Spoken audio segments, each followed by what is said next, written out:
Welcome back, trainers, and we have a very special video here. If you're sick and tired of seeing the safe net of Frostlass in the Holiday Cup, well, let's go ahead and move over to the Premier Cup Master League here, in which we're going to be taking a look at a completely maxed out Pokemon at level 51, as a matter of fact, because I do have it as a best buddy, and it is going to be a 98% shiny Cloyster. Let's get it, folks. So this is going to be pretty awesome stuff here. How did it perform? Well, let's go ahead and see here. Now we're going to be going through a transition of different teams. Well, more so of me switching out one specific Pokemon and kind of figuring out which one is going to be doing best for me while testing out these various other different Pokemon here. Now the key for this Pokemon that I'm going to be swapping out is going to be something that could basically combat potentially Metagross as well as Magnezone. So we want something that is going to definitely be able to combat those things that the Cloyster is going to have a very hard time going up against. So if you go over to Pvpoke and you do take a look at the matchups that it does have, it is not going to be set as XL. It is going to be as normal, so you're going to have to put in those numbers yourself so you can see how it is actually going to be performing as far as an XL Pokemon. It's going to be a lot better than its obvious regular level 40 setting. Now, every Pokemon we're going to be taking a look at is XL in this video, except for this Garchomp here, because it doesn't have great IVs. Yes, it is best buddy, but I'm not going to be investing XL candies into something that's mediocre. So let's go. Yes, that's right. You heard me right. Everything is XL, not completely maxed out. Absolutely not. It's impossible to do that with a Metagross at this time. But it is going to be powered up past level 40. Every single thing, like I said, other than the Garchomp. Alright, so with that said, let's get into this very awesome stuff here. If you do enjoy these videos, please give it a big thumbs up. Subscribe if you're new, turn notifications on. I'll be keeping you up to date on everything Pokemon Go and bringing you tons of Go Battle League battles here. So let's go ahead and get into the commentary. So it looks like we're going to be up against this Snorlax here. Since I was yapping over here, I'm not 100% sure on how this battle is going to go. Don't remember all the battles that I have here, and it's a Togekiss. Okay, alright. So we still have two shields, and we're still looking fantastic because we have Metagross as well as Cloyster here. So let's see what we do. They're going to be swapping into their Gyarados to catch a Meteor Mash. That's perfectly fine. We're getting a shield, swapping just in time into our Cloyster here. It is going to be a crunch. We did swap on time to catch that charge move, but we still ended up using a shield, because we had a feeling there was going to be a crunch there, and that is going to be doing decent damage. So we're going to go ahead and let that one go through, hitting them with an Icy Wind, and yeah, we're going to be basically hitting Icy Wind most of the time with the Cloyster here. Getting to a Hydro Pump is going to be a little intense for it, and actually being able to get it through in a situation where I should be using the Hydro Pump instead of the Icy Wind, where Icy Wind is going to be actually lowering their attack as well. Pretty nice by one stage, and yeah, so we're going to be able to take that battle there. Alright, so did you see that example on Pvpoke as to when I did switch up the IVs? It's going to be a lot better. If you do have a regular Cloyster at level 40, it is going to actually be losing to a Dragonite, but when you do power it up a bit, it is going to be able to outperform it. Pretty sad seeing that the Dragonite is going to be very weak to ice, and you're actually going to be getting stabbed from Cloyster. So the fact that it is going to kind of almost barely be beating it kind of at level 51 is a little bit discouraging, but it is still going to be able to pull off some good clutch wins here, as well as lowering the attack. So getting that Stone Edge through onto the Dragonite, we're going to go ahead and go in here with the Metagross, because we want to just absorb all of the charge moves that they're going to throw at us here, seeing that it's going to be resisted, and Cloyster would have just taken neutral damage. So they're going to be swapping into their Metagross. We do have a bit of an energy advantage.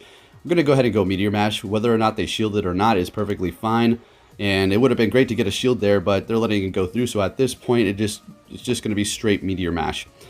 So we're going to be farming a little bit extra here, and then looks like swapping into Cloyster to kind of, have them use all their energy here. There goes the Meteor Mash. We're able to withstand one of those, kind of like, no problem, sure.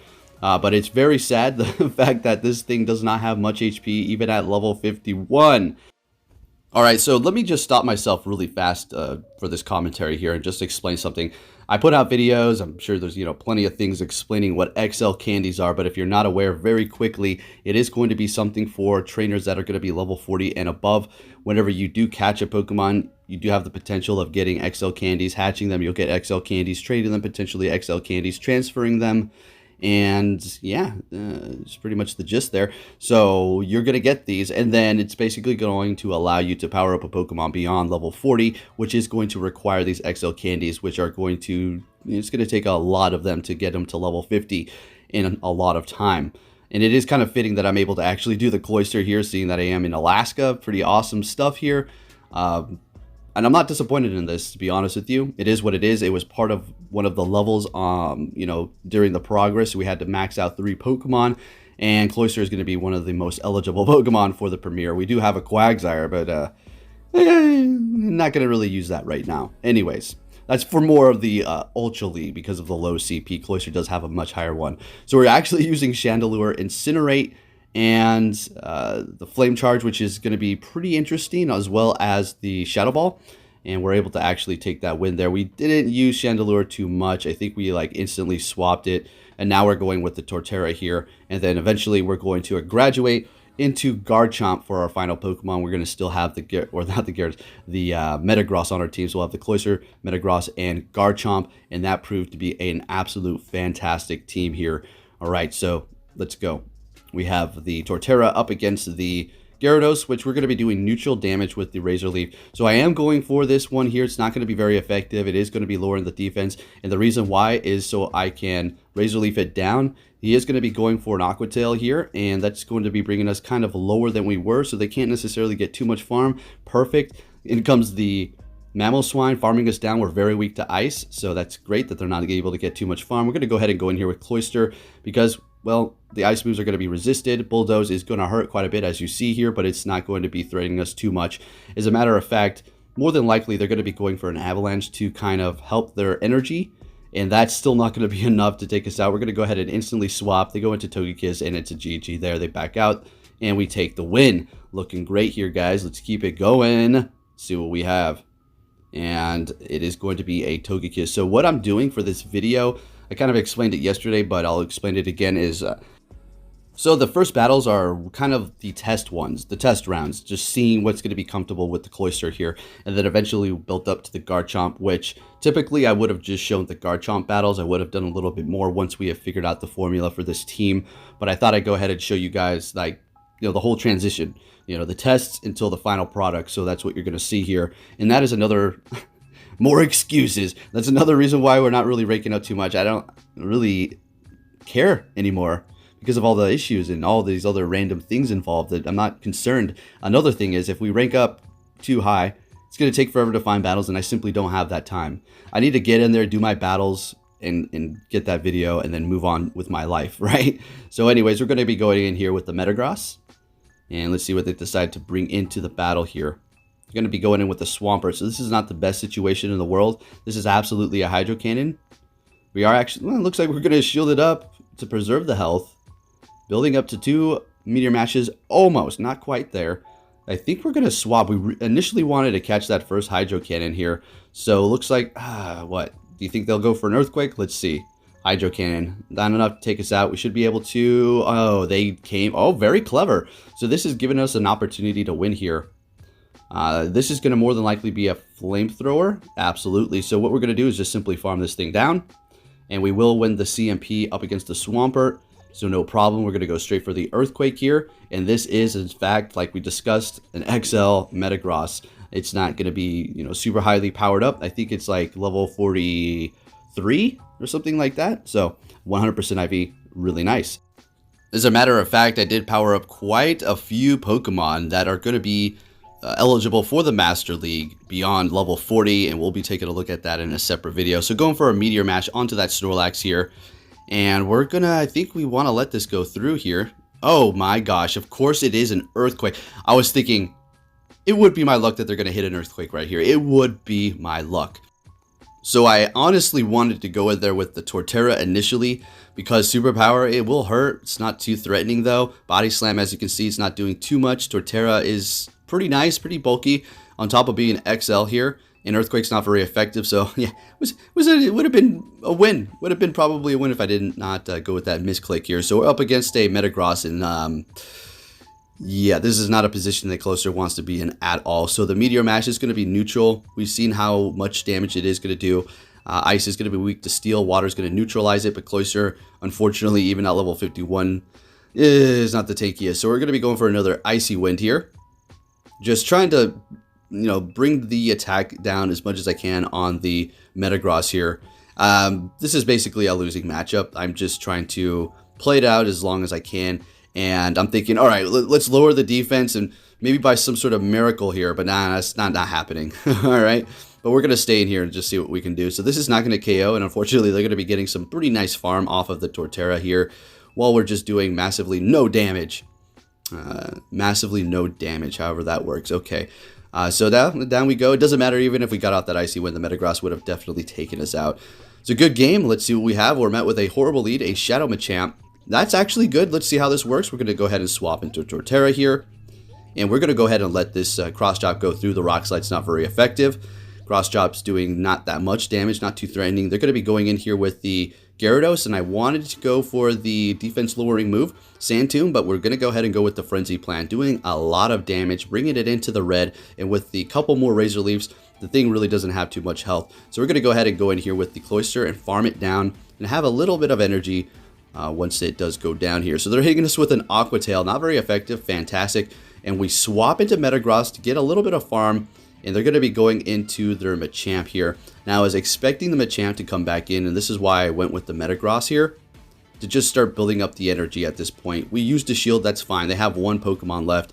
Let's see, it's going to be a Magnezone. So this is going to be a little tricky because they do have two shields. So they're using their first shield, though, so that's great. And we're going to be going for another Meteor Mash here as to not expend all of our energy. And we're getting another shield out of them. So this is where it's going to start getting tricky. All right, they're going for a Wild Charge, so that's a good call on my end there. We're going to go ahead and swap into our Cloyster, and yeah, this is going to hurt a lot. Taking us out, no problem. See, now what they have done is massively lowered their defense by 4 stages, so this should almost KO. The couple more Meteor Mashes, and we're actually able to take the win there. Now, if they made it to a Mirror Shot, that wouldn't have been enough. They needed to get to another Wild Charge there, so that was a good game. Moving it on to the next one here. This is a fantastic lead for us. Would have been a lot better if it did have, say, I don't know, Waterfall as a quick move. Not very effective, so the Dragon Breath is starting to really dig into the Cloyster here, but we're going to go ahead and let that charge move go through no problem. Hitting it with an Icy Wind, which is going to do nice neutral damage because of their flying typing. Able to get to another Icy Wind, but unfortunately we did tie here. So we're going to go ahead and let this go through. Another Aqua Tail, but it's not going to be able to take us out. Very nice Cloyster, surviving with a couple HP or maybe 1 HP over there.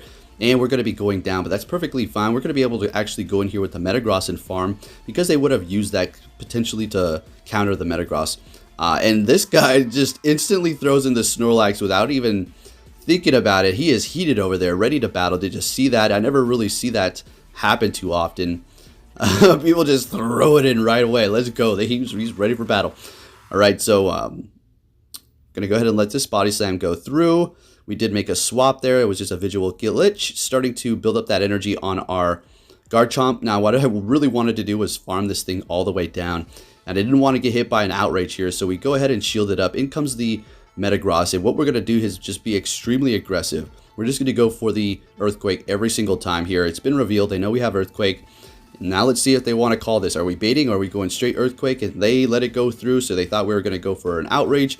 In comes the Snorlax, and this is a GG. We're going to go ahead and just simply let this go through and farm it down with the Garchomp. So this is the final product team, as you can see, with the Garchomp, like we were discussing here. So we're met with a Togekiss, absolutely amazing, since we do have the Garchomp back there and the Metagross that can handle it even easier. So they're going to be swapping. We're going to go ahead and get off this Icy Wind and then retreat here. Go ahead and lower that attack on the Snorlax just to make it that much easier for the Garchomp to take it out. We don't really need to worry about storing up energy on the Cloyster to go up against the Togekiss because we do have the Metagross. Now they went for an Outrage straight for it. Did you see that? Since we did lower the attack, the Garchomp's able to take it, no problem. And I do believe we're going to let this go through. We're calling it. It's just a Body Slam, so that was a good call. Able to farm down and save a shield. That's great. Of course, they're going to be coming back in here with Togekiss. We're going to go ahead and go for an Outrage. A little damage is better than no damage, so that's perfectly fine. Taking us out, we're going to be able to go in here with the Pokemon of our choice because both of them are going to be great. But we're going to go ahead and go with the Metagross to start building up energy. And they're going to have a Garchomp in the back. And this is something that does not want to see Ice types. Unfortunately for us, we're taking a ton of damage, even from the quick move here. It's starting to add up, and they did just lower our defense, so that's not great at all, and we felt for it, so we wasted a shield there. But we're going to be digging in quite significantly with a quick ice move that we do have. This is great. Going to be using a shield. They're going for outrage, so they're using a ton of energy here, and we're farming it down. We're going to be going for that icy wind instantly onto that Togekiss, and this is our game in the bag here. Shielding it up. Well, I mean, yeah. What am I talking about? I was going to say, well, maybe if they have energy, but nah, that wasn't going to happen. That was a good game there. Into the next battle, we're going to be met with a Dragonite. Oh, mwah, beautiful. So let's see. They're going to decide to stay in here for a little while. And looks like they want to get off a Dragon Claw, and I would assume they're going to retreat after this. Absolutely shielding this up and holding our energy. They're going to be swapping into a Togekiss, so we're going to knock it off an Icy Wind. We don't need to lower the attack. We're just going to hold on to that for another Pokemon, more than likely the Dragonite. Or maybe we're going to get off a Hydro Pump at some point in time, right? And we're going to be in here with the Metagross. So what we're going to do is simply shield this up and farm it down. We did get a shield, so that's looking good. And now we have plenty of energy. Coming back in here with the Dragonite, we're going to go straight for that Meteor Mash. Let's see if they want to preserve it. And they do, using that last shield, and we're actually able to get to another Meteor Mash. And we're absolutely, we're absolutely going to let this through. Well, we have no choice, but with the Garchomp's powered up beyond 40. So, yeah, this thing's a tank. And it is 100, so if we go up against another 100, we'll be able to win CMP every time. So we're going to go ahead and swap into our Cloyster here to just catch this, because it's not going to be useful for us right now. Going to go back in here with the Garchomp and hit the Earthquake and take the win. We could have potentially made it, but I just wanted to play it safe like that. So I do that from time to time. A little bit of an unnecessary swap in and catch a charge move. So into the next battle, we're met with another Gyarados up against the Cloyster here. Let's go. Let's go. This one has Waterfall, so here we go. Now, more than likely, if somebody does have Waterfall, they may have Outrage. But they're going to be going for Aqua Tail here. And that's great for us. They did just use that energy, so we don't have to really worry about it. A Crunch is not a problem anymore since we did get that Icy Wind through. Hitting another one here. And they may go for an Outrage. They're going to be swapping into their Metagross. And that's fantastic because they are down a shield. And, well, the Garchomp is going to be able to handle this. Simply going to be shielding up this first Meteor Mash. That still does hurt because it is neutral damage. Going to go straight for the Earthquake. We're not trying to bait right now. And we're getting it through. That is so good. Beautiful. All right, so let's see. They're going to be going in with Dragonite, and this potentially we could get the last shield here. Oh my gosh, unfortunately they're getting to a Dragon Claw first. That seemed a little quick, right? Seemed a little quick. So we're going to go ahead and go for the Outrage and getting that last shield and swapping into our Cloyster instantly. They do have the Gyarados back there. This is more than likely maybe an Aqua Tail. Beautiful. Doesn't really matter at this point. Like, we could take them out, but the Dragonite's going to simply come in and Dragon Breath this out instantly. And that doesn't matter because, well, we have a Metagross to handle this thing. So at this point, since they're still continuing on, I mean, props to them. This is obviously a loss. And we're going to go ahead and get this Meteor Mash and take the win. Looking good here, folks. So I do believe this is our last battle. So we're met with a Garchomp. Oh, yeah? Oh, yeah. Do you see Cloyster putting in some work here, having some good leads? Let's go. And making some comebacks with bad leads as well. So they're going for that Outrage instantly here, which makes me believe that they may have Outrage and Earthquake potentially. So we're going to go ahead and go for that Icy Wind. They're going to definitely be shielding that up. And we're getting to another one here. Beautiful. If they want to double shield that Garchomp, that's crazy. All right, they're going to be letting it go through. So we're 1-to-1 shields here. Now, yeah, gonna get to this. All right, let me explain to you why to get this off. Now, hear me out. If you hit a not very effective charge move and use your energy, that gives them incentive and peace of mind that they can continue on farming you a little bit extra. If you don't hit it and you just unfortunately go down, and the charge move that you could have potentially gotten off wouldn't have really done too much anyways, then you just continue on. You let them get to their energy as quick as possible so they think, okay, I got them before they were able to get their big hitting charge move, instead of using your weak one and then they farm you extra, which could have turned the tide of battle. You see what I'm saying? So we're going to go in here with the, well, they're going in here with the Gyarados. Going for the Meteor Mash. This is not the best position in the world, but this is the thing. Yes, water does resist steel type, and Gyarados is a good counter to Metagross, but the thing still is hurting hard. So there we go, taking the win. If you did enjoy this video, give it a big thumbs up. Let's get it. Thanks for watching.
can never take